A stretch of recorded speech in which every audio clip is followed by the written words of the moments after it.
इसका वो नहीं चल रहा क्या?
Good evening, all of you. A great pleasure to see all of you here. May I request Smita Achyutan, Young Communicators Club, Bangalore chapter chairperson, to do a sort of a warming up, for the atmosphere is so rainy and cold. Let's break the ice. Start to talk, Smita, just to break the ice. Come on. Good evening. Good evening, one and all. Yes, Geeta ma'am. It's very cool here and very wetty also. Very unlike the autumn weather. Autumn weather is supposed to be very cool, clear sky, and a very pleasant weather. It's just the opposite we are seeing. And I don't know about the rest of India. This is Bangalore. And I think even interior Karnataka and coastal Karnataka is wet and cold. Yeah, absolutely. How is it in Hyderabad, Narayan sir? You're mute. Okay, there's Vinay is there from Kerala. You could ask him. Yes, sir. Vinay sir, how is it there? Very, very cold and very wetty here also. Oh, is it? Same as Bangalore. Very cold, shivering like. Yes. And a few days back, one of my friend had sent a snow-filled balcony in US, and we all were asking him, if it's snowing now in September, what will you do in December? So I think the whole world is seeing this kind of a weather. Time to take stock, I think. Yeah, and we have Aarti from Nepal. Probably you could ask her too. Yes. Aarti, how is it? How are the Himalayas? Hello, good evening all. Here it's very hot, ma'am. It's hot. Yeah. Today whole day was very pleasant, and from tomorrow I think there's a forecast like there will be rain from tomorrow for a few days. You want some cold, we can send it so that we can stop the glaciers from melting. Yeah, sure, ma'am. Okay. Yes. I think we can begin now, Smita. Yeah. Yes. Yes, we have. Yes, let's start. So it's a Sunday evening, and every Sunday evening, it's the Sunday blues actually, because we are getting ready for the Monday blues, right? A gruesome and a hectic week ahead. We thought that from YCC Bangalore chapter, let's make it a little different this week for you all. So we have planned something for the next an hour and a half to attempt to change this. And yes, something inspiring and motivating us all to take on the head, take the week ahead, head on. So a warm welcome to all of you here to yet another interesting Sunday webinar session presented by YCC Bangalore chapter under the PRCI Bangalore chapter. So before we begin, I would like to just give a small intro of Public Relations Council of India for the audiences and the speakers here. So PRCI, Public Relations Council of India, is the pan-India apex body of all the public relations practitioners with a global presence, a premier network of all corporate communication, media, advertising, functionaries, mass communication, and journalism practitioners.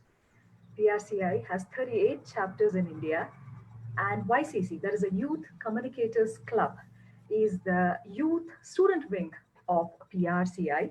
It has its chapters in various colleges and universities across the country, and which is a platform, which acts as a platform to learn to be an effective communicator, and also gives a sneak peek into the industry through its internship programs.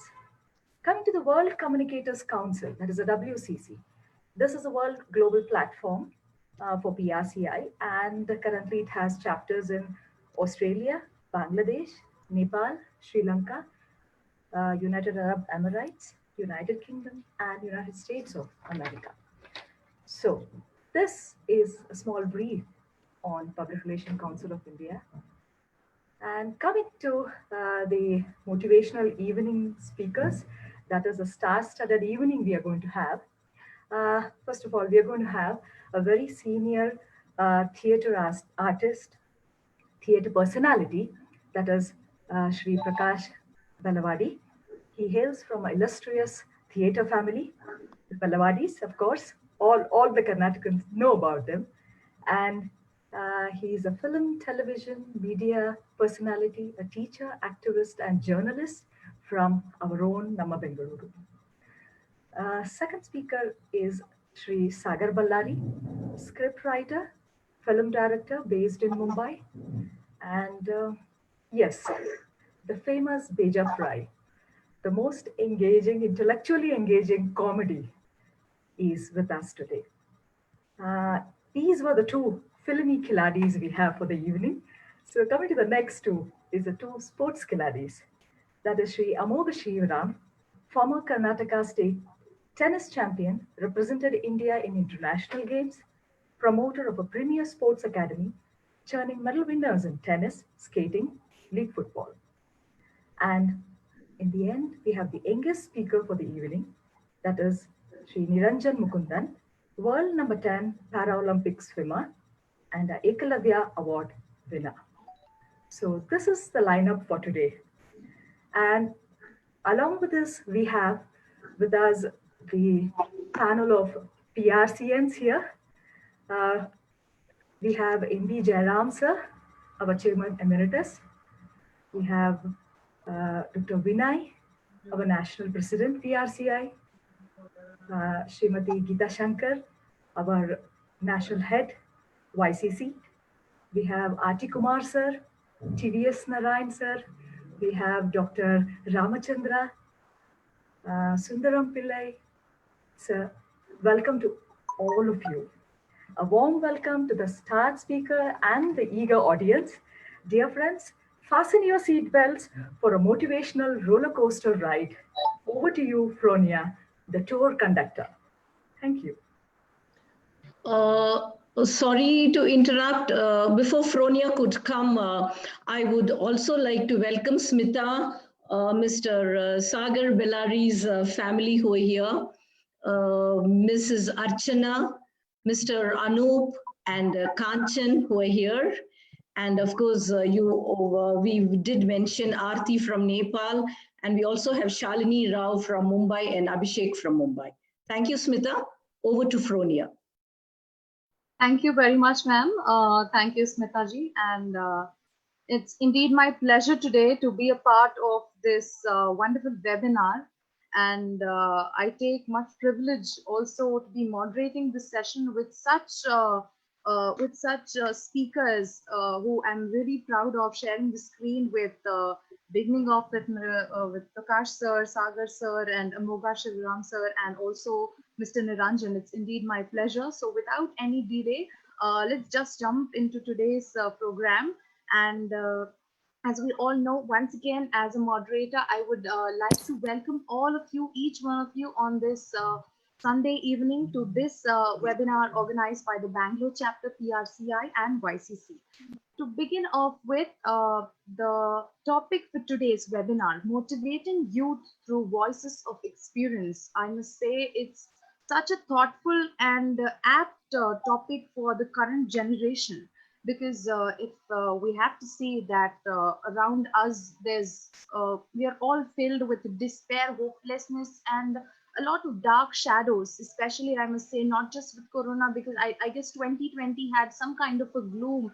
And unfortunately, I must say, more than the physical injuries that people suffered, there were a lot of people who suffered a lot of mental pressures and illnesses. And unfortunately, a lot of youth from India also succumbed to these mental pressures from various angles. So to address that very important and critical topic today, we are going to deal with this topic called motivating youth through voices of experience. And I cannot think of any other speakers than our most experienced panel for today, whom we will be talking to and questioning and learning from them, from their experiences of how to go about with our lives in the current generation. So without much delay, I'd like to start off with our first speaker for today, Mr. Prakash Bellari. Sir, very warm welcome to you once again.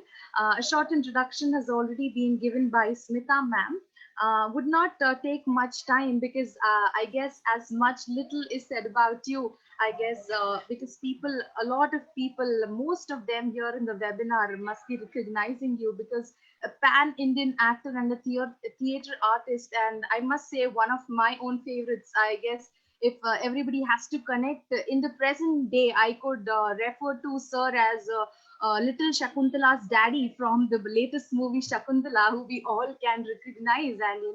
And sir, so as ma'am said, sir is an Indian theatre, film, television and media personality, and also a teacher and activist and journalism from Bangalore. Just to name a few films to begin with, sir's debut from Stumble, which he wrote and directed. It won the National Award for Best Film in the English language in the year 2003. And sir was also conferred with the Pratibha Bhushan in 2003 by the government of Karnataka for his contribution to culture. To begin with, he's a recipient of many awards. I mean, beginning from his days at theater, he's now recognized by people all over the industry and all over the country as a pan-India artist. If I have to also mention a few of his notable films from including Sanju and Made in China, and also the pan-Indian movie Saho. I guess everybody must have seen Saho, and the latest movie Shakuntala Devi. So without much delay, I would like to start off with sir, your first question for today. Sir, are you ready? Can I shoot my first question? Yeah, absolutely. Please. Yes. Right. So to begin with, since you are associated with theater, movie, and cinema, if I must ask you, what is, in your opinion, the most important quality of a director?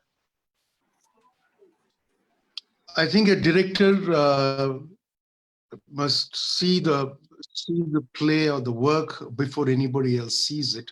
in his mind or her mind, and then you try to get the team to actually deliver that vision you have in your mind, and you do it by persuasion, by manipulation, by yelling at people, trust basically.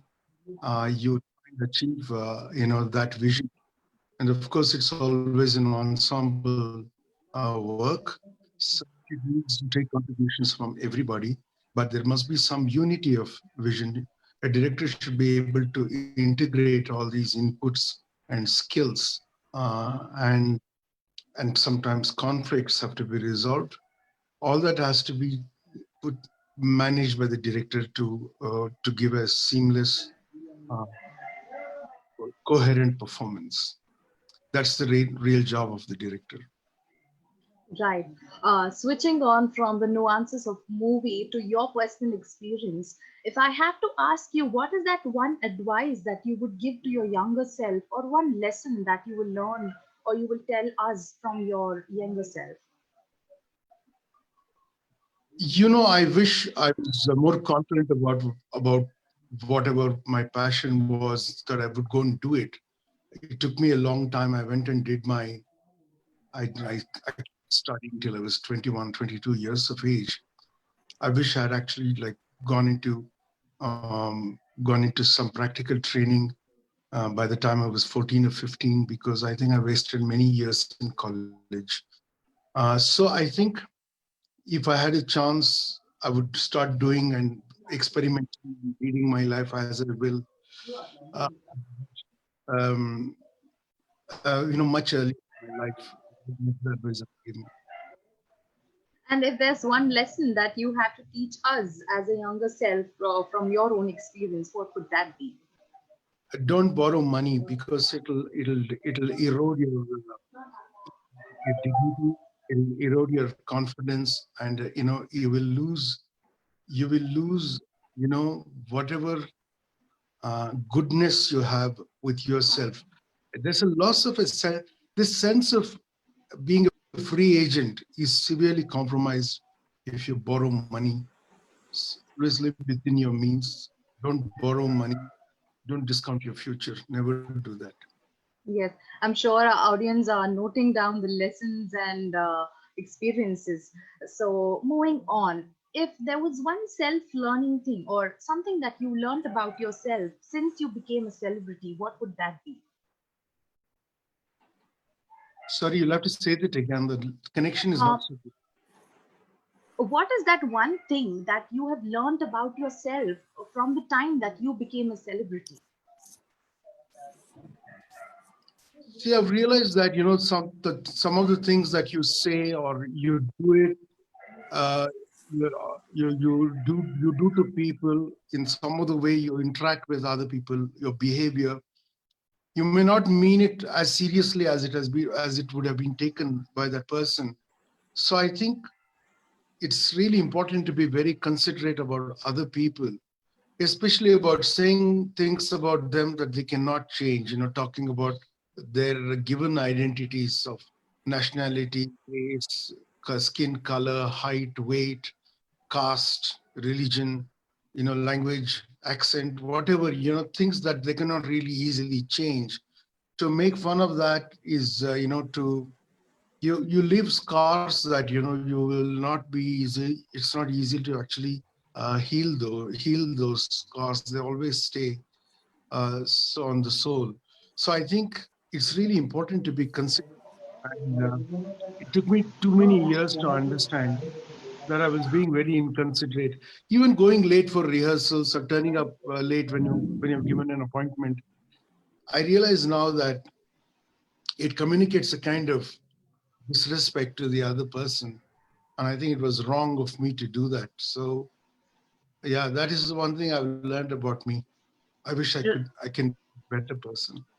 Right, I guess so. When one becomes a celebrity, a lot of people are taking them to be role models. So I guess whatever we do, even the little things in life are looked up on a big screen. So it does really make a difference. And I am sure you must have been interviewed by a lot of people over the years since your theater days and movie days. what is that one question that you wish that interviewer asked you, or in all those interviews, but no one ever asked you? I mean, I've met all kinds of questions, and I don't think I have any I have any great answer to that question. I Okay. know these questions were sent to me earlier, but I'm sorry, I never look at questions, because I like to be spontaneous. I guess The- that's the right. Yeah, the thing is, I wish people know, I wish people ask me what I think is most important in life. Because I think nothing matters more than life. And we all have so many plans for our lives, except our lives. See, I want to tell you this strange thing. Yesterday, there was this boy who had come to interview me. Although the interview didn't happen, I asked the boy, what are the 4 really big decisions you have to make in your life, by the time you're 30 years of age? Okay, and he took about 5 minutes to think, and he came with all the 4. I'm not going to waste time here. So the thing he came with, like, when you do your 12th or something, you'll have to decide on a course that you want to take. And it becomes a life sentence, because at that time you have really no clue at all. There is peer pressure operating, and, you're impulsive. Your parents actually are pushing you in one direction. They also don't know much actually about anything really. And then they push you into something, or you choose something, and then it becomes a life sentence. You have to serve in that field forever. Unless you've got great guts after your graduation, you quit and do whatever you like then. The second Right. great decision you make in your life is that you take a job.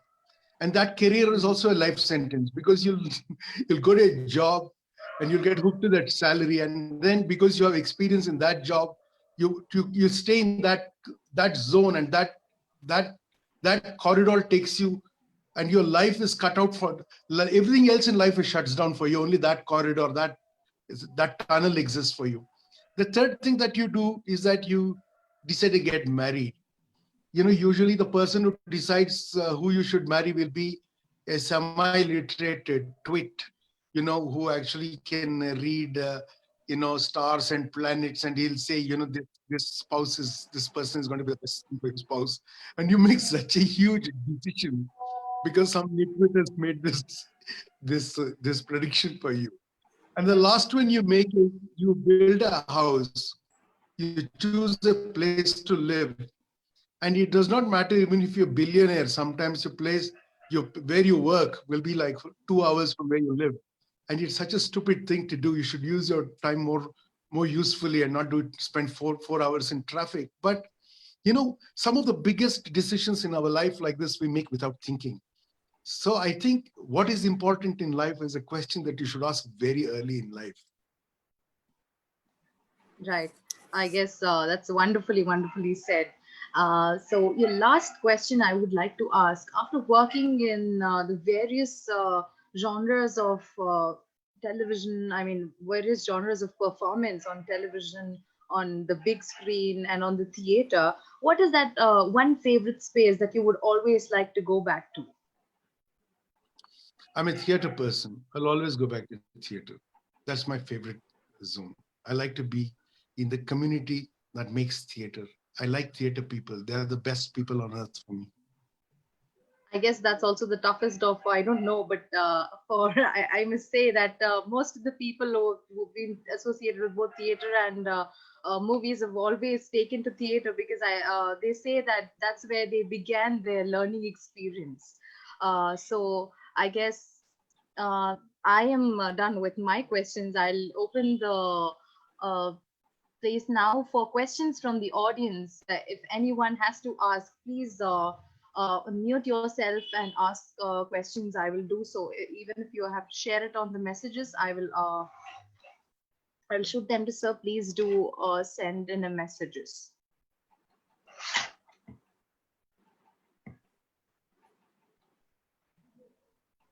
Right. All right. So we have a question here which says, one project that has the steepest learning curve that you would point out and say, this is where this is something that changed my career or changed a lot of things in my life. I've been a director and a trainer for actors for more than 25, 30 years. You know, a lot of actors have trained with me. And I have never considered myself an actor because, you know, for the first 30 years of my career in theater or even in film, I spent in the technical areas, you know, like light and direction and set design. I never thought of myself as an actor. But when I was cast in this film Madras Cafe with a very gifted, very talented director, Shujit Sarkar, I suddenly realized that, you know, acting was a completely different game, you know, psychologically than I'd imagined. I had got the physicality of it correctly. Like I can work also the logic of it, you know, like I know how to get motivation and all that. But to be able to use your body to act itself, it requires a kind of inner conviction and, you know, a kind of magical understanding of character. That's something so many years of being in theater, I never knew unless till I had to do it myself. I'd acted before, of course, in small roles and with occasionally with some people, with good directors also. But this was a very, very sharp and very, very intimidating exercise for me. The first time I went on set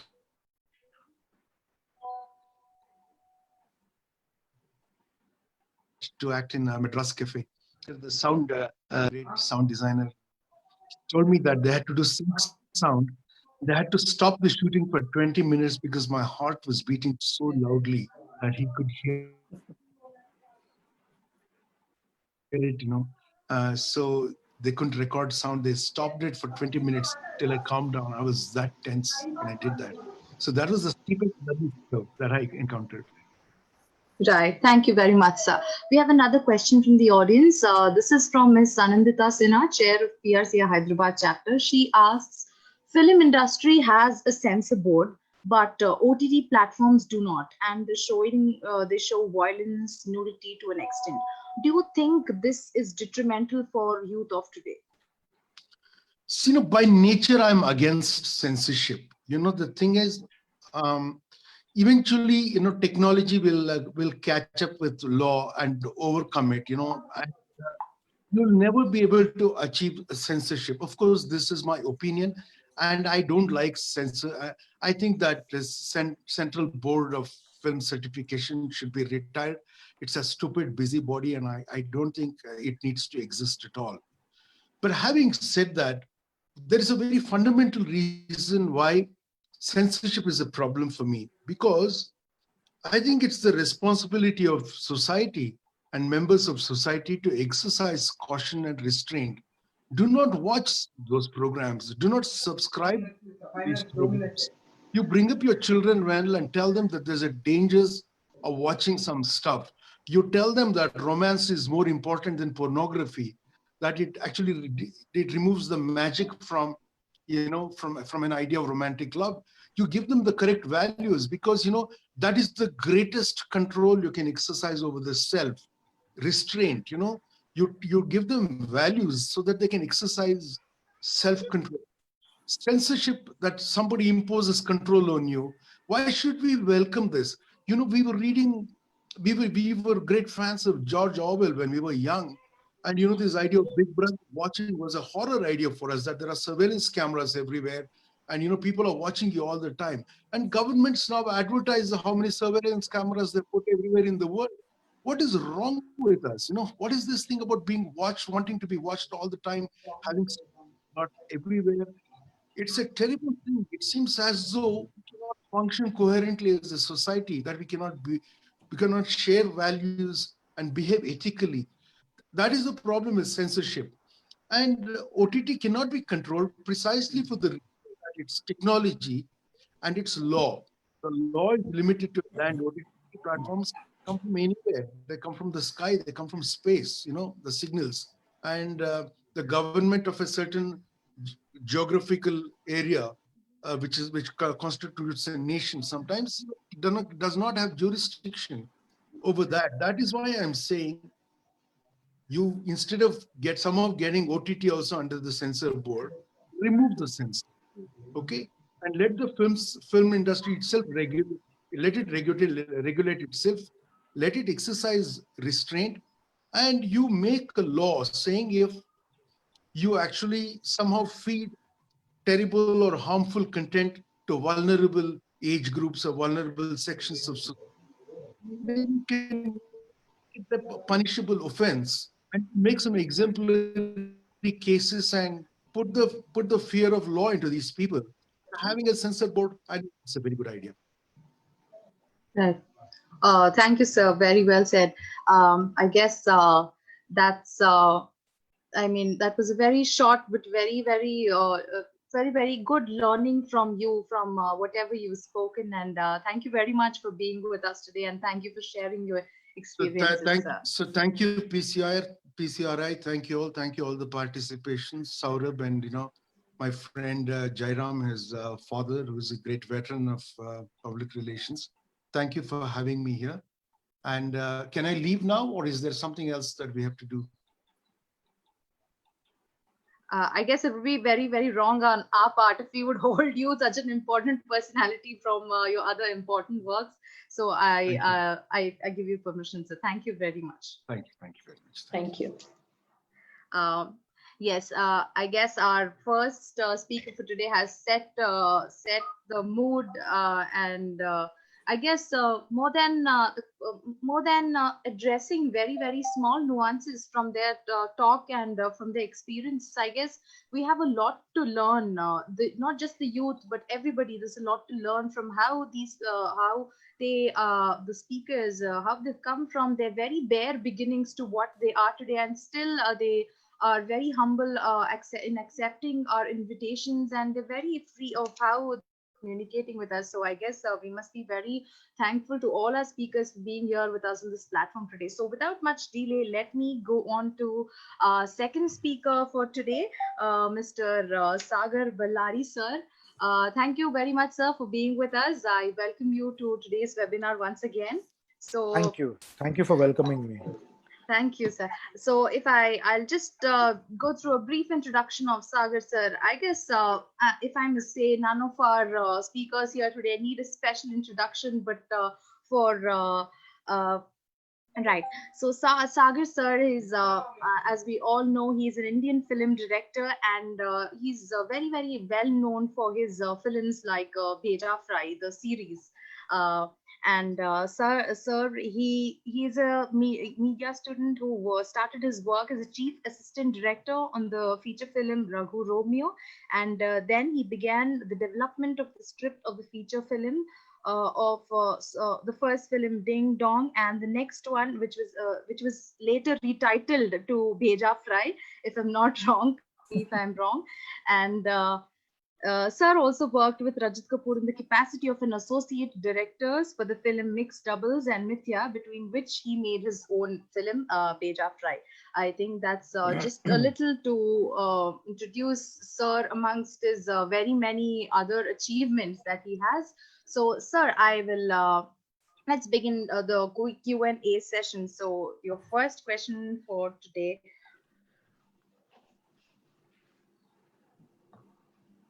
Yeah, I'm there. Yes, sir. I guess there's some technical issue on my side. Just a second. No worries.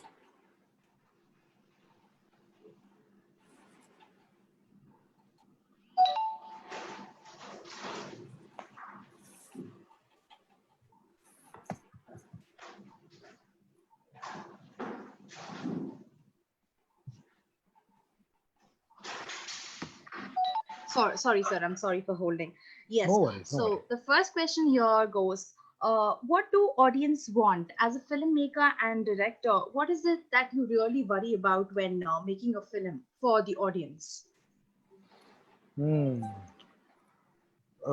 way we are trained, we are not supposed to think of the audience. We are supposed to make a nice film, tell a good story, and communicate what you feel is right. So it's not really when you think of the audience, but definitely when you're making a comedy film, you are thinking of an audience. You're thinking about how they're going to receive the joke, how they're going to laugh, how it's going to be infectious. And at which intellectual level are you placing the joke? So definitely you think about that, but it's a balance. It's a balance between not thinking about them, but thinking about them, you know? So usually a work of art or a film or a story when it's, which is made, filmmaking is a director's medium and also a writer's medium, but mainly it's a director's medium. So it's a vision which he's trying to share. And that time when he or she has that vision in his head, the only thing that he or she can think about is what is the best way to put it across. Right. So that is the only thing that we are thinking of. What is the best way of putting it across? We don't really want to think of an audience at that time, because your audience is full of varied people. Correct. But after a certain point, yes, you start thinking, okay, would this joke reach them? Would these emotions touch them? Would they cry? Would they laugh? Would they cringe? Would they feel strange? Do you alienate them? So yes, so these are the things. Right. So, when you think of yourself as a director, more so to be precise, an Indian director, do you think that you have a responsibility towards the audience, Indian audiences, if I have to be specific, the culture in India, or is it there something that you feel the need to give back to the culture or take from it? Or is there any example if you could cite? See, filmmaking is more about speaking of those emotions, those feelings which can't be written, which can't be spoken of, which can't be expressed. So mainly filmmaking for me is making films about emotions and feelings that have not been spoken of.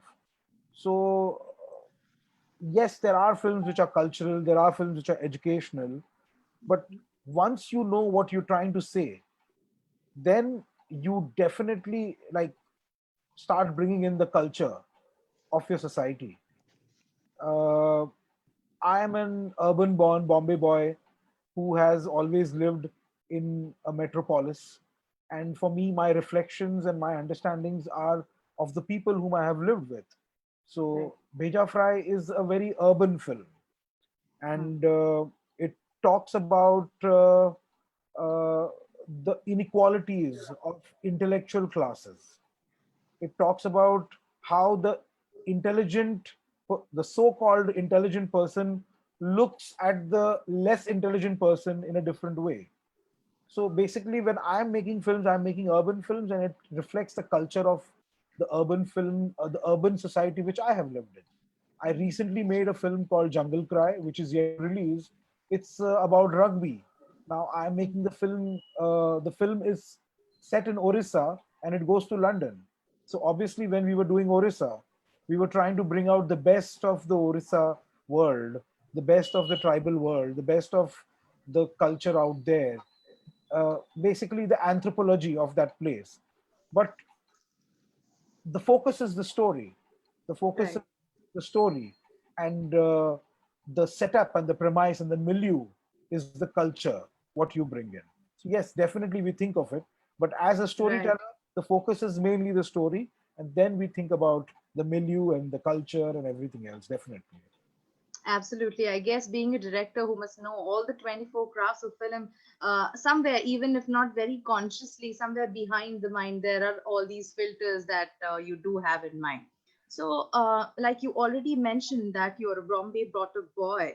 How do you think your childhood has influenced you to make films? Uh, um, my father was an actor, and he left Karnataka and came to Bombay because he wanted to be an actor. And uh, I think something scared him. He did a lot of Kannada theater, and something scared him, and then he gave up and he took up business. My mom used to watch a lot of films, and it's been a deep influence from them. You know, my mother, the kind of films she used to watch. There used to be a late night slot once upon a time in Doordarshan, which is not there anymore, which used to show some beautiful films. And I still remember my mom used to sit with me and make me watch them. All these things have silently contributed to the fact that I inched towards becoming a filmmaker. I did a lot of theater all my school and college life, a lot of elocutions. So the childhood, it's completely filled with theater and elocution and poetry, and all of this has finally contributed towards me becoming a filmmaker. So it's a huge influence. Of course, my school also. I went to a school which had a great focus on music, arts, and dramatics. So yes, it has been a huge influence. But like every South Indian, I also wanted to be a doctor or an engineer. But as Prakash Bilawadi said, that you need to have the guts to take the right decision soon. And I took the decision. I told my parents that I don't want to do science. I want to do arts. I want to do English literature. I want to do dramatics. I want to do theater. So I made that decision very consciously at a very young age, and I was very clear about it. And even though it was scorned upon that how can a South Indian do arts, it was literally like that. How can you do arts? Because my sister is a doctor, my elder sister is a lawyer, so they were all doing science, and how could you switch? But I took that decision, and I said that no, I want to switch because I like literature. I like that subject. I want to do it. And Right.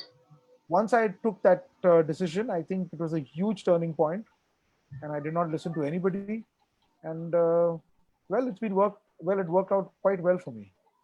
I guess I must congratulate you on that, because I guess these days times are changing. I mean, parents are also becoming slightly absorbent of what their children want to do from a very young age. But I don't think so. That was the culture back then. But to have parents who supported you, I mean, who stood by your side even when you did want to take arts, I guess that's a lovely thing to have.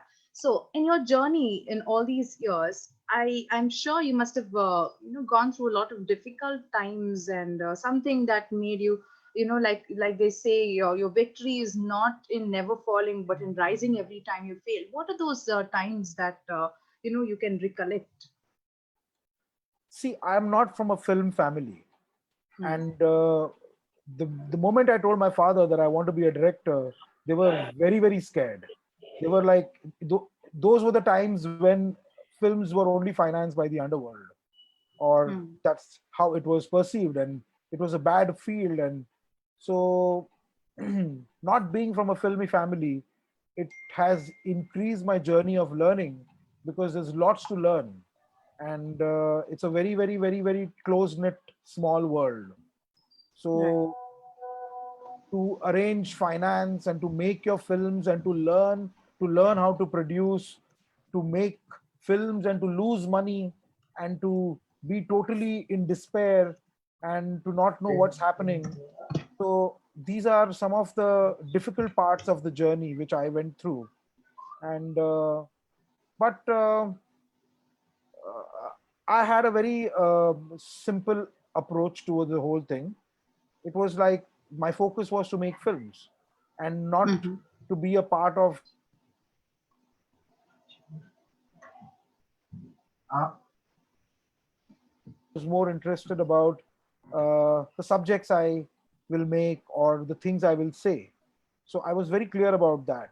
So I stuck to those beliefs of mine.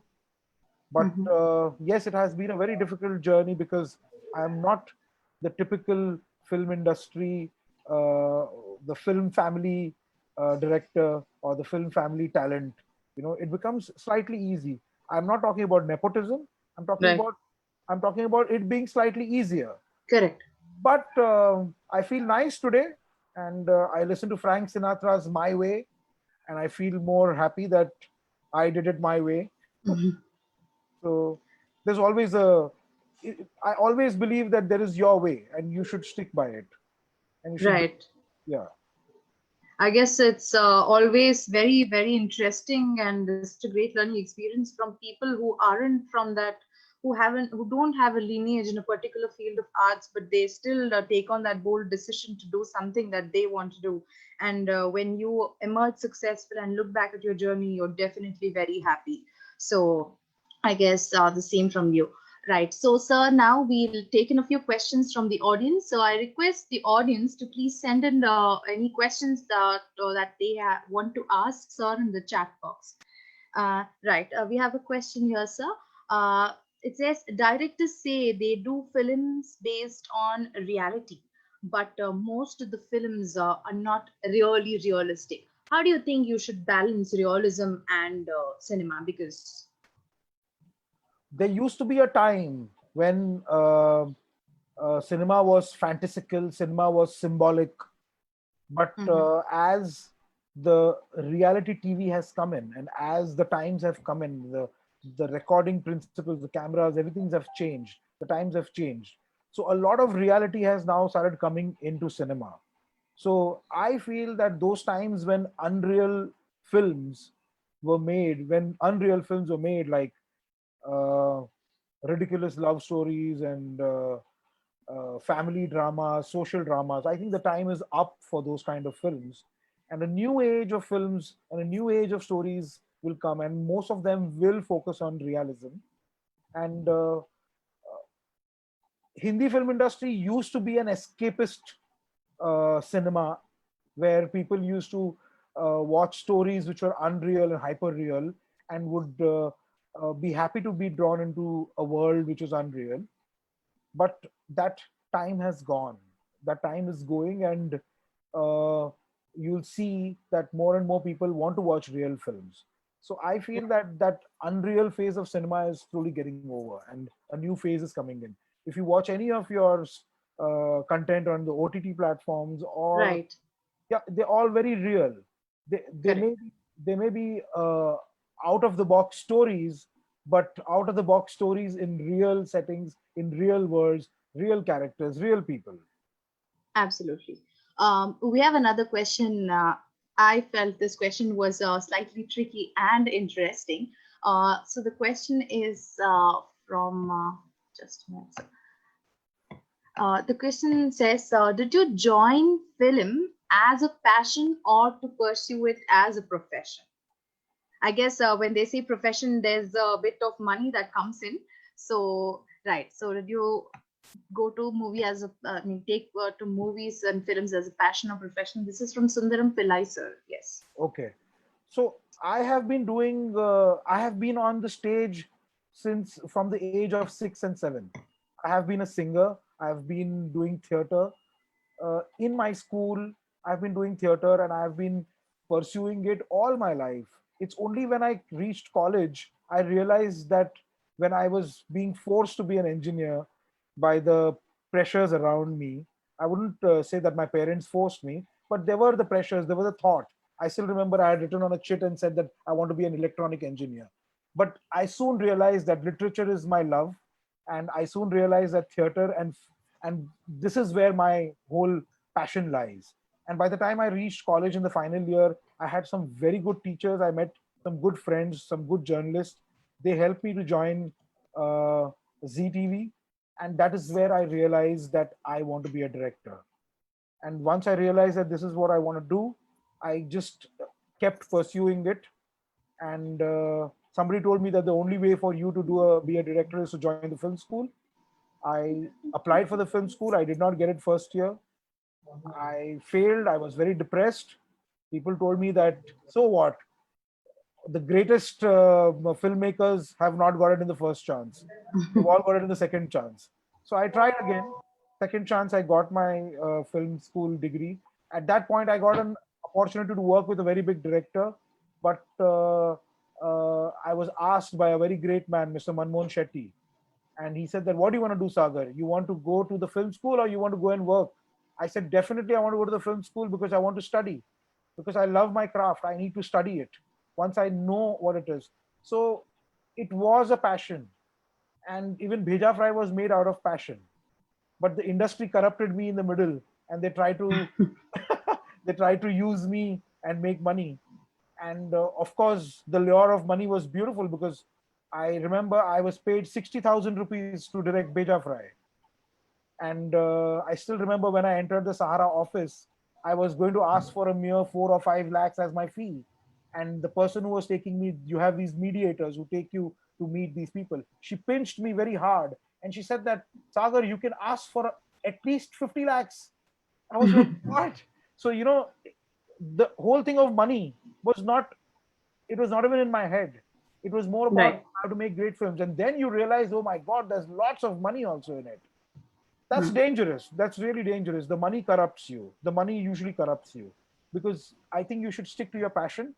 And if you're great at doing whatever you're doing, the money will automatically come. You know, the Correct. Absolutely. money is not primary. It's about, because I made Bheja Fry in very little money, very, very little money. So even young people who come, filmmakers who come to me and they come with big scripts and big budgets, I say, hello, your first film has to be small. The first thing you Right. do has to be economically viable. It has to be small. And I lived in a place called Matunga. I had great examples, the best Uripis, the best joints where they serve the best of South Indian food. They had, like, they were the smallest of establishments serving the greatest of quality of food. And people used to throng out there. People used to just be standing outside, waiting to eat that one plate of divine idli. So it has been a lot of learning that you don't need a lot of money. It's quality. Correct. It's about quality. So it's, Sundaram sir, it is passion. And money is the motivation.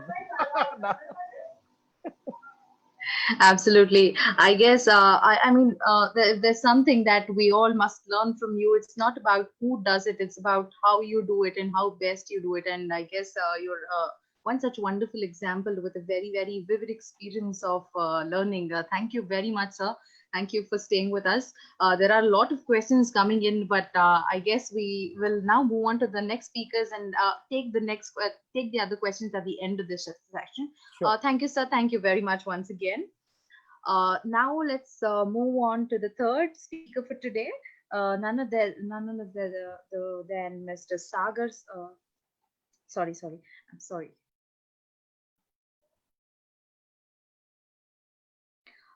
Yes, our third speaker for today is Mr. Amoga Shivaram, sir.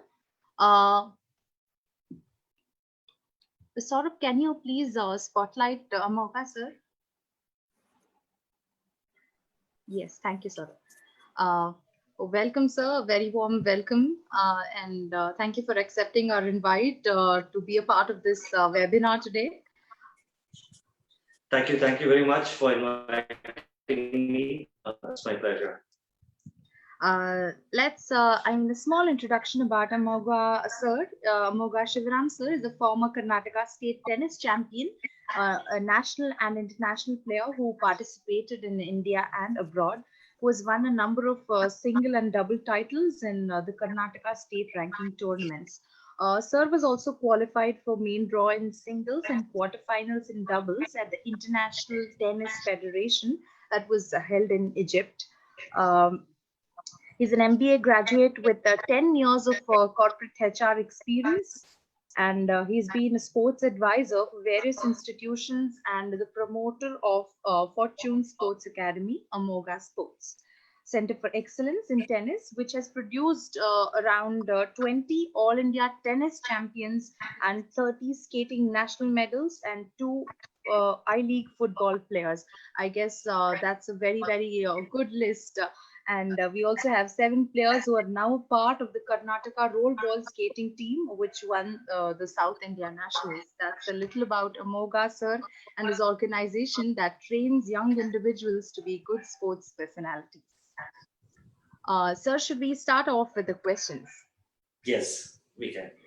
Right. So as we're addressing to the youth as a main spotlight in today's webinar, why do you think sports and how do you think sports is important for any youth? First of all, I think amazing, insights about their specific industry, and I will try and do my best on talking about sports.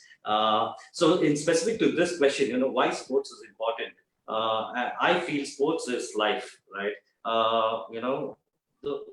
The main reasons why sports is important for every individual. Let's talk about the most basic thing, that's health. I call it the assured health insurance. So why I say that is, you invest time and money in sports, it will definitely help you to keep you healthy. And it's a way of life, to keep ourselves healthy. The second thing is, it teaches, winning and losing. So basically in sports, you know how to win. You win a couple of matches, you're on top. Sometimes you lose. You need to bounce back and play again. And how it reflects in life. I'll give you a small example of a doctor couple. There were two doctors, husband and wife.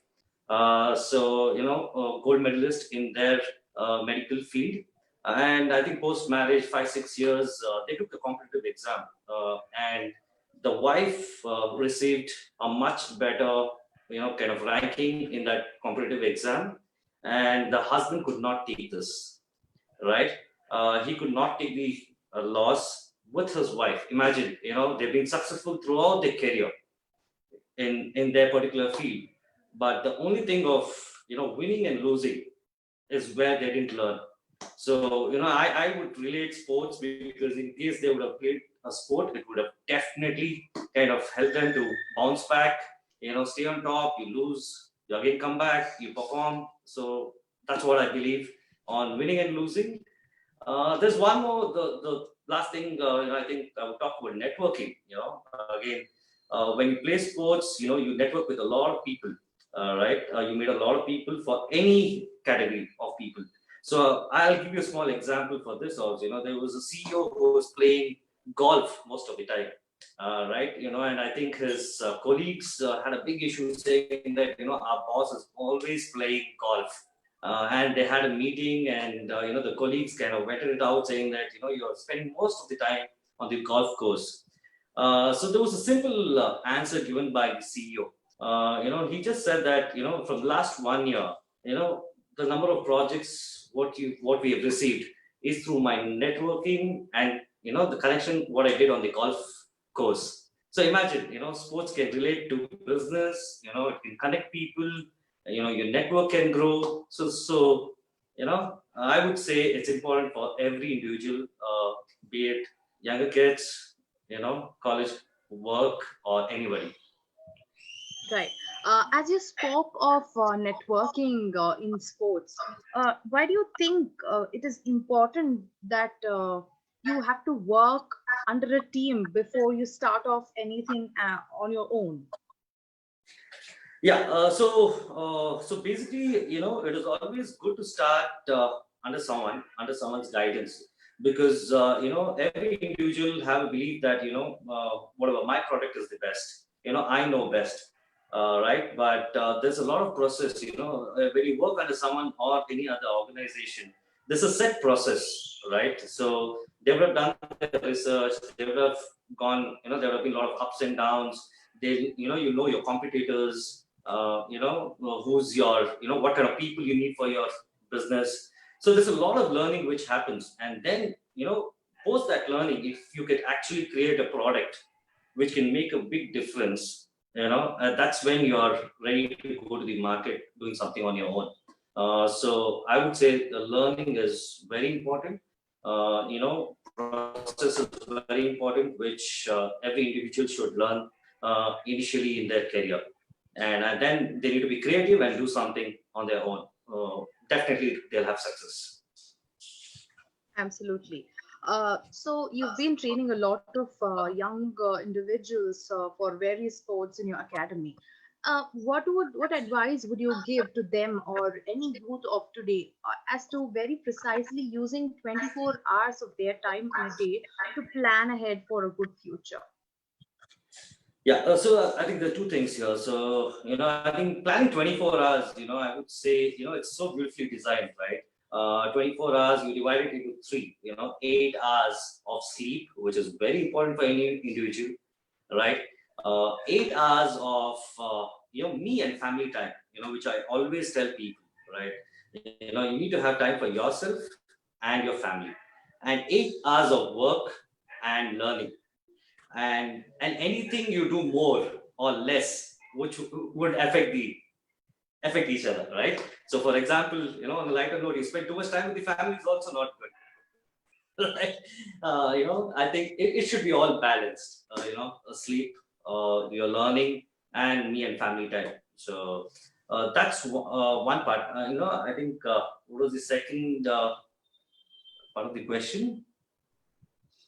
I'm sorry, sir. Okay, so And yeah, can you just repeat the question one more time? I was talking about how you would advise young kids or young professional sports players or anybody to that matter, how they put their 24 hours to use for a good future. Yeah, so yeah, correct. So sorry. So this was the first point. The second point was you need to have a qualified team, kind of run through the process, and a lot of learning which you need to do on the entire process of how to reach the top. You need to have a plan A, you need to have a plan B. For example, I'll give my example. When I used to play sports, for me it was only about, I wanted to be the #1 tennis player in the world, right? But there was no direction. So sometimes I met Leander. He told me focus on fitness. So for me, it was like go and do 3 hours of fitness every day. So I think there should be a qualified team, to work for any aspect. Be a sports person or any individual, and you should have a plan B. For example, in my case, for me, #1 in the world didn't happen. So, I got back to education, started working for 10 years.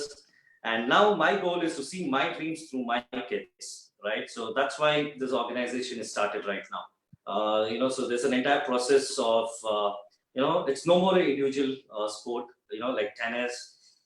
Everything is a group sport. For example, tennis is kind of grown into a team sport, is what I say, because there's a mind coach, there's a nutritionist, there is a fitness coach, there's a technical coach, there's a and right now we're getting into analytics, right? So there's a lot of things where one person cannot manage. He needs a solid team to kind of guide him through that journey to reach the top. Right. Yes, sir. So, I mean, as you speak of, being in a team, learning to work as a team and learning to learn from your peers, a lot of things involved. On the same line, do you think, and why do you think learning all through in sport and upgrading a skill, why is it important? Yeah, so upgrading your skill is very, very important. I'll just give you a sport-related, example here. 15 years back, in the sport, they just focused on skill. In case you had the skill, people believed that they could play, right? 10 years back, they said it's skill and fitness. And then 5 years back, people start talking about skill, fitness, mind, and nutrition. Right? And now presently we're talking about analytics. So if you don't upgrade, if you just say, I have the skill, and let everything fall in place, it won't. Right? You need to upgrade with time. So for example, a sports person right now needs everything, going from nutrition, fitness, and analytics also, which is playing a major role. For example, you can actually, gauge your sport, on analytics, saying that, where to which level you can reach right now, so upgrading yourself and learning new things is a part of each one's individual's future. Absolutely. So I guess since you're also a HR person, I'm sure, like I, as a very layman with a layman understanding of how HR and sports work, I do notice a few similarities between human resources and sports. So what do you think are a few major pickouts that you'll say that these are very important both in sports and human relations? Okay, so basically, I was into volume hiring. I worked with HP for 10 years, and for me, it was a volume number. So we had targets like, we need to hire close to 300 people in a week. And, I think my sports background kind of gave me that, confidence that whatever number you give me, I would be able to achieve. Right. So, it's kind of sports will teach you how to get your target, right? And my HR was, so basically HR, there's a lot of fields in HR. There's L&D, there is, comp and ben. So I was into recruitment and to specific. So it was majority of volume numbers. So, I think my team and me have hired close to around, I'll probably say close to around 20,000 people in 10 years. And sports has definitely helped me in hiring these numbers. Right. I must say on a personal note, to begin off with our speakers, Mr. Prakash sir, Mr. Sagar sir, now Mr. Amoga sir, beginning from film and acting to directing to sports, I guess this is a holistic learning and we're going so well so far. And Amoga sir, the insights that he's giving into sports, not just the play part of it, but the nuances of it are really great. So now I would like to open the floor to take in questions from the audience. And we already have questions floating in here. Yes, there's a question which says, right, do you believe that learning process can be initiated and carried forward during any stage of one's life? So you can answer that. Definitely, because a simple example of mine, right? I always wanted to be in sports. But again, as Prakash sir and Sagar sir was saying, that decision was supposed to be made. So I made a very late decision to get into the sports industry. So basically pressures. I was playing tennis. I was state number 1 during '98. I had a major injury. And then what happened? I could not play for a couple of months. Parents were saying, get back to education. So I got back to education, but sports was always in my mind, right? So, and what happened was, again, joined the corporate world, 10 years, got married. And then I said, this is the time, right? So it was 5 years back is when, I made a decision saying that, I'm upgrading myself in the sport. I never left sport alone and started this. And, in the span of 5 years right now, we have close to around 20 Indian, all India titles from my students. So that's only helped because of my learning and upgrading myself till date with the sport. Thank you, sir. Thank you very much. I guess it's a very, very insightful talk that we heard from you about sports and how to manage one's time or to not just fit one's life to achieve their goals just in sports, but whatever field it may be. Thank you very much, Amoga sir. Thank you. So let's move on to the next and the last speaker for today. Our youngest speaker in the panel today we have is Mr. Niranjan. Sir, Saurabh, if you could please spotlight Niranjan, sir. Hello, sir. Very good evening and welcome to the webinar. Thank you. Thank you so much. I'm very happy to be a part of this webinar and all these esteemed guests. And also, I'm happy that I get to speak at the end because there's like abundance of experience from all these people. So it's a good takeaway for me and a good life lessons for me as well. I am also very much looking forward to hearing from you, sir. So without much delay, I'll do a small introduction. I guess there's a very, very long list. If I have to introduce about sir, a very young person, but with a bag full of achievements already on his way. I'm sure that there's so much more to go. But Niranjan, sir, is an international and he's a swimmer. He's achieved the B qualifying time for Tokyo Paralympics 2020 and the highest world ranking in 2019, world ranking number 10, also becoming the only Indian swimmer to win 6 medals at the IPC World Series 2019 in USA, Brazil, and Germany. I mean, I wonder how oneself, I mean, as an individual, how you would remember so many achievements, but it's sir is also honoree of Forbes 30, U30, under 30 Asia List 2019 under sports category. And he's also created an Asian record in the 200 meters backstroke event and the bronze medal in the 50 meters butterfly at the World Series in 2018 Berlin, Germany. 8 medals at Under 23 World Games 2016 Prague, Czech Republic, and he's also crowned as the Junior World Champion 2015, and he was the Junior World at the Junior World Games. And he's got 60 international medals representing India and 100 plus national and state medals. I guess that's a long list. Congratulations and all the best for your journey ahead, sir. So let me just dive into the questions. I mean, if you had to begin at the earlier stages, let me take you back to your schooling. How was your experience different or from other kids? So I was born with a medical condition called spina bifida, and till today I've undergone 19 major surgeries. Swimming came as an accidental method because one of the doctors suggested to take up horse riding or swimming. I was like any other, my classmates play cricket because I was not able to stand up. I was not able to walk, but something inside me said that when they do, I can. That I think was the different part. From never self down by self born with a disability, I'd only say that I am differently able, which means I can do what you can do in a little different way. Absolutely.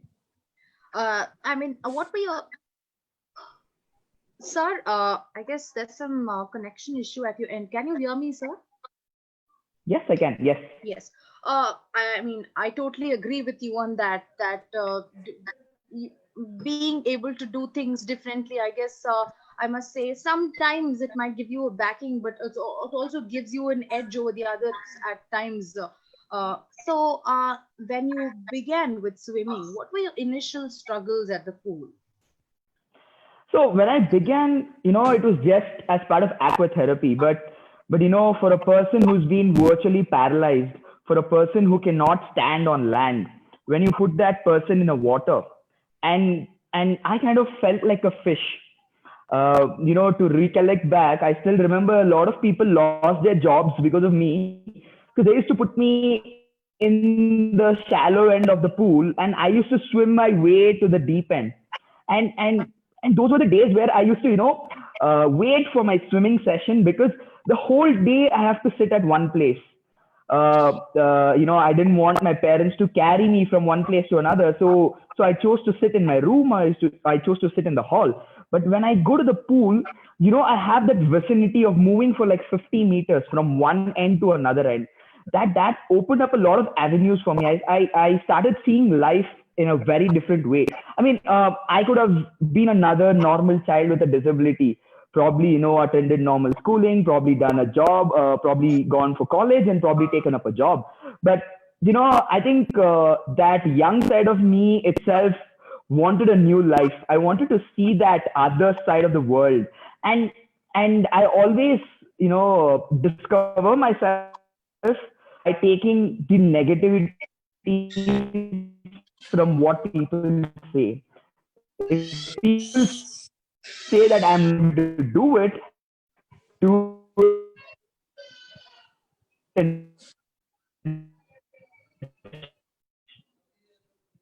to them how I did it. I extremely apologize the audience for the technical glitch that's coming in from the end, but right, moving on. So we've heard about how you took to swimming as aquatherapy from your end, but when did you decide that you would take up a professional swimming? I mean, professional swimming just happened by itself. Like, it's like swimming found me. And when I started swimming, it was just to, build strength, probably lead a normal life. But then one of the coaches there identified me and said, this kid has more potential than for aquatherapy. And for us, it was beyond our heads. For me, my parents, my family, it was beyond our head, because my parents wanted their child to stand up. They wanted their child to, keep a first step and walk, probably lead an almost normal life like an other citizen, like other kids. But getting into sports, getting into professional sports was probably not part of our plans, but someone above us had planned for us. So I remember 3 months down the line, I was part of the state team. This happened way back in 2003. When I just started swimming, I was part of the state team in like 3-4 months down the line. And I represented India in like 1 year, and I've been part of the Indian team since 2013 now. It's been like 7 years of great journey of wearing that tricolor pride. I guess, after you took up professional swimming, you not only just stood up for your parents, but for the entire nation, and all of us are proud indeed. In your journey, if I have to ask you, who are your inspirations, or did you have any role models to go ahead in life? I was someone who looked up to everything around me. I was someone who took up inspiration by the smallest of the smallest things that was around me. It could be someone who visits you. It could be someone who puts milk packets to your home. I used to wonder why he's getting up at like 5 o'clock and delivering milk. One thought would be for because he wants to earn money, but he could have chosen to do so many other things. But why is he waking up at like 5 o'clock? I related a lot of things like that because I'm someone who wakes up like 4:30, 5 o'clock, which I could have opted not to do. I could have just been another normal kid. But that passion towards the sport, or the passion towards what you're doing, keeps you going. And to name a few, Rahul Dravid, who needs no introduction, has been like a biggest influence in my life. I was very fortunate to be a part of one of the foundations where he was also a boarding member. I've learned a lot of lessons. I've learned a lot of life lessons from him.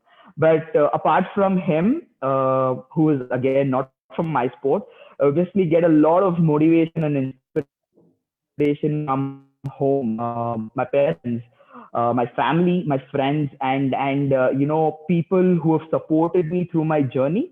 Because there were a lot of people who thought I would not be able to achieve what I've achieved at this young age.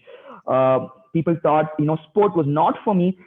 Because disability is going to be a big hurdle for me. And way back in those days, a lot of people did not know about parasports. They only knew about selective able body sports. But then once, big names in parasports came up, it was entirely a different ballgame. Correct. From whatever you've spoken, I do understand that as soon as you got into water, even from the earliest stages, you did enjoy swimming. But when you took to professional swimming, there is a lot of technicality which is involved. Did you even enjoy the professional swimming part, or did you, what were the hurdles that you faced from the shift? See, I am a big foodie. Like I love food. Any kind of food, I'm a big foodie. And even Amoga sir, I think, would agree to it. All sportsmen are so hungry. You play a sport, you're so hungry, but then there's like abundance of food in front of you which you cannot eat, and there's like so little food in front of you that you should eat. Not that you can eat, but you should eat. So, when I initially started swimming, though I felt so light in the water, I knew that I was heavy. This was probably like, 10, 12 years or like 14 years before. But, it's that confidence, it's that passion towards sports or any chosen field that keeps you driving. And even the coach that I train under, so I train under a couple of coaches. One is from India, another is from Spain. And, both of them always told me this: if you don't feel like quitting your sport 3 times in a week, that means you're not doing that sport right. I had so much of hatred towards my sport. Whenever I used to go back to sleep, I wished like, why should I wake up at like 5 o'clock in the morning? But then the next day morning, I was the first one to be in the pool. And that used to be the crib every single day. And there is scope of improvement every single day. You do the best. Your coach doesn't care. He says, so what? And it's not putting yourself down, or he's not putting you down, but he's just getting that instinct within you that's going to make you a better person tomorrow. So I hated my sport. I've been part of this professional swimming for the past 16 years, and every single day I've hated. And Sunday is today, and I'm still cribbing because I got to wake up at like 4:30 in the morning tomorrow. And I haven't swam in like 6 months because of the pandemic. But, to keep up that routine, to go back to the swimming pool and to, do my dry land workout and come back, it's like so much of hatred. I'm still thinking if I have to wake up tomorrow, but 4:30, any one of you give me a call, I'll be the one who would have been awake. I'm seeing how Sagar sir is connecting so much with what Niranjan sir has to say, and I'm sure you must have also had the similar experiences, sir. The part which he's saying that I hate what I'm doing my sport, at many times I want to leave filmmaking and run away. Run away. I don't want to, but I am the first one to wake up in the morning for the shoots. And then it's amazing, Niranjan. I'm so Thank you so much, sir. I'm so amazed listening to you. I'm so inspired. Absolutely, we are all inspired. So, Niranjan sir, to conclude on this, I mean, from a lot of surgeries in your childhood to breaking international records, what's next? I mean, for me, I'm never satisfied. So even if I win a gold medal, it's still that margin of error of thinking what next. And an athlete's dream, every athlete's dream is to represent your country at the Olympics and the Paralympics. Right. I am microseconds away from that. So this is my short-term goal, that I see myself representing our country at the Olympics and the Paralympics. But I've always been someone who wants to give back to the sport, which has given me a life, which has given me an identity. Maybe if I was not a swimmer, except my parents or the people within my house, nobody would have known who I am.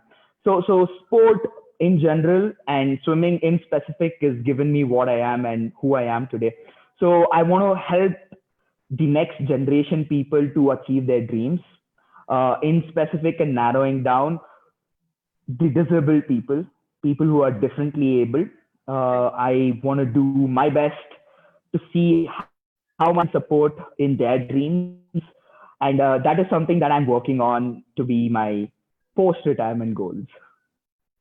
I would wish you all the very best of luck for your future, and congratulations on your journey till now, and all the very best of luck. I mean, I really love how you said that there's no ending, that you always inspired to do more and more.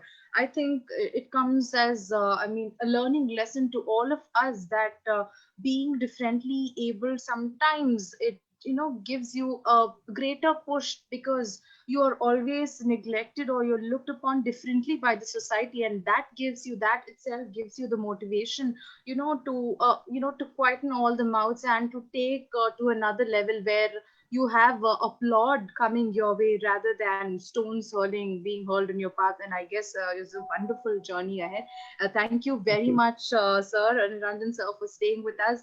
I mean, I should say that just as we took on to the session from the first speaker to the last, so much energy, even at the end of the session, all thanks to you, I must say. Thank you very much.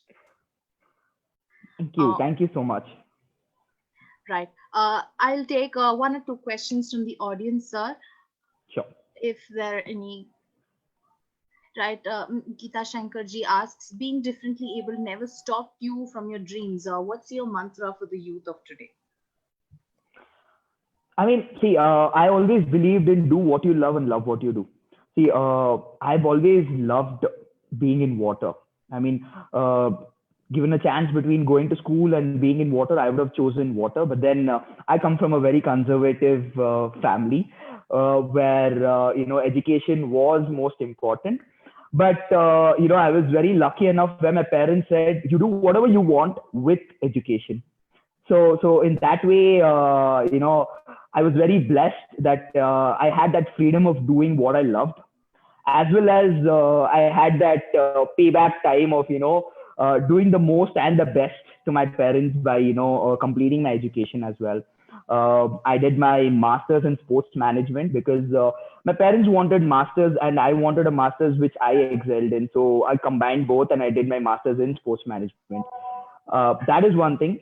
And keeping the negativity out and taking just the positivity in was something that I've always learned since my childhood, because there are a lot of people who said, you can't do it. There were a lot of people who said you can't stand up. I just stood up and showed them how I stood.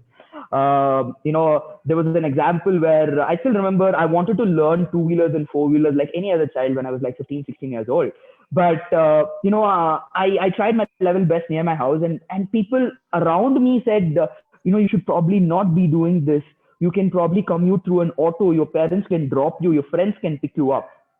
In 1 year down the lane, not only did I start riding and driving, I also covered the Golden Quadrilateral in the car, and I created an Asian record in that, just to prove that I can do something better when you say I can't do it. Right, absolutely. On a light note, Sagar sir here is asking, what's your favorite food, Niranjan? I guess sir is already preparing list to take you on a treat. Yes, what is your favorite food, sir asks you? So I've been like, I have a big sweet tooth, and I've been training in Thailand for the past 4 years. The Indian food is not that great there because it's all frozen food, and I got to travel 40 kilometers to get that craving. So once in 6 months when I come back to India, it's like a big feast for me. So when I come here, it's probably, even if it's not a festival, it is a festival at home. So, the 6 months that I have been in India because of this pandemic has not only given me that rest period, but it's also made me a couple of kilos fatter of all those. Tell me the dishes which you want to eat, die to eat. Tell me that. So I think having a lunch with you would be the best thing ever. So probably which dishes you miss in Thailand? I want to know which you're craving for. So I'm a big South Indian foodie. So probably those good morning idlis, vadas, and dosas. I would anytime go for it. Okay. When sir just posted the question, I also took the question to be a very personal of mine, because I guess after about 3-4 months of lockdown, people are trying a lot of dishes at home, but I think everybody is craving to go out there and just hog on once everything settles down. Yes. So thank you very much, sir. Thank you, Niranjan sir, for being here. It was absolutely a pleasure, and it was my personal pleasure to having hosted you. Such an inspiring personality. Thank you very much. Thank you. Thank you so much for having me here. Thank you. Yes, on behalf of PRCI YCC Bangalore, I want to extend my thanks to each and every one of you, the speakers, as well as the participants, and everyone who has stayed on until the end of this webinar and made this a successful event. So without much delay, I personally, send my thanks to Prakash sir, who's not here, Sagar sir, Niranjan sir, and Amoga sir, all of you, my very, very thank you from the bottom of my heart for inspiring all our audience today. And now, without delay, I hand it over to Mr. Ashish ji to extend the vote of thanks. Thank you very much. Thank you. Ashish, sorry. Ashish, sorry to interrupt you. We have with us Mr. Naresh Kumar, the chapter chairman of Delhi chapter PRSI, and he is one of the sport lovers, and he will extend all the help needed to all the sports lovers who are here today, and you can contact him. Yes. He is one of the Mr. Naresh ji. Kindly help our youngsters, please, YCC youngsters. And we have with us Mr. Arun Rao from Mumbai, Padmini from Chennai. There are so many stalwarts are here. I also thank them for being here with us to watch our youngsters speaking. Thank you so much. I am Jairam here. Thank you very much, Jairam sir. Even I'm just running and I'm just Yes, sir. Ashish, sir, the floor is yours now. Okay, thank you so much. Thank you, Flonia. Good evening, everyone here. Thanks for giving me this opportunity to propose vote of thanks this evening on behalf of PRCA, YCC, and WCC. Before I put vote of thanks, I would like to congratulate Bangalore chapter YCC team to hold a wonderful session for all of us under the able guidance of our National YCC Chairperson and President-elect, Ms. Geeta Shankar ma'am.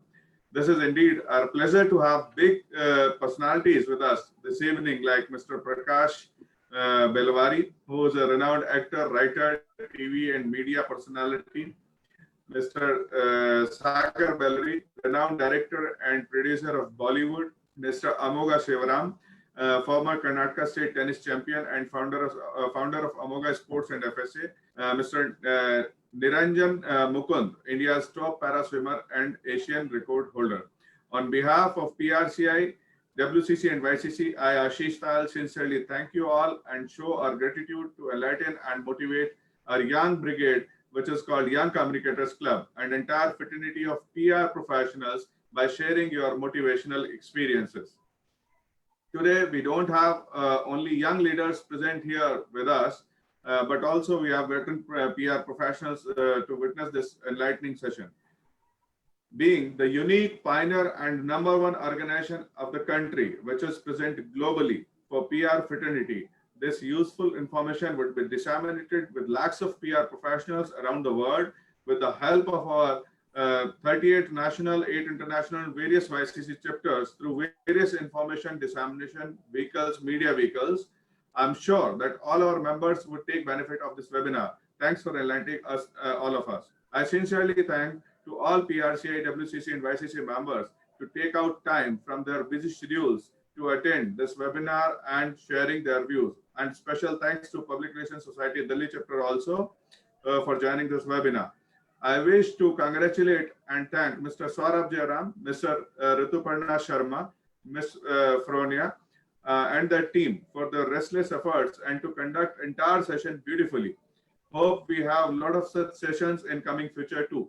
Our young brigade members surely deserve a round of applause for the same.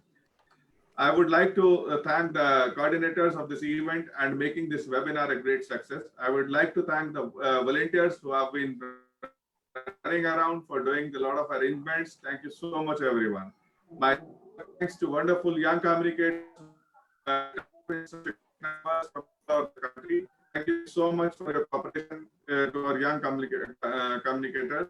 Last but not least, our gratitude towards our beloved Chief Mentor and Chairman Emeritus, Mr. M.V. Jairam sir, Chairman Governing Council, Mr. B.N. Kumar sir, our National President, Dr. T. Vinay Kumar sir, YCC Chairperson and President-elect, Ms. Geeta Shankar ma'am, all our respected seniors, colleagues, WCC and YCC members who have offered us such a big platform under the umbrella of PRCA to share our professional experiences and whatnot. Friends, this platform was not built in a day. It took lifelong efforts of our seniors and contains the crux of experience of their entire lives. Keeping all the nonsense in our mind, I feel this is our moral responsibility to contribute our best to the council and take it to the next level, which we all are doing too. आज के इस कार्यक्रम में उपस्थित मेहमानों और साथियों को धन्यवाद ज्ञापन देने के बाद भी न जाने देने का मन करता है और दिल कहता है आज जाने की जिद ना करो, यूं ही पहलू में बैठे रहो, आज जाने की जिद ना करो। पर दोस्तों, हम सभी लोग अपनी अपनी जिम्मेदारियों से जुड़े होने के कारण कुछ समय के लिए आपस में विदा लेते हैं और जल्द ही वापस मिलेंगे। तब तक के लिए आदाब, शब खैर, शुभ रात्रि। Thank you so much. Thank you so much to everyone. Thank you. I would like to add Smita Venkatesh. Thank you so much. YCC Bangalore chapter chairperson and Prashant, who's here. Prashant, you're here. And thank you. Certain names have been left out from YCC, the YCC team. Thank you so much. Thanks a lot. Thank you, everyone. Thank you, everybody. Thank you. Thank you very much, everyone. I had a lovely evening, and I hope everybody also had a lovely evening. So signing off from here. Thank you, everyone. Thank you.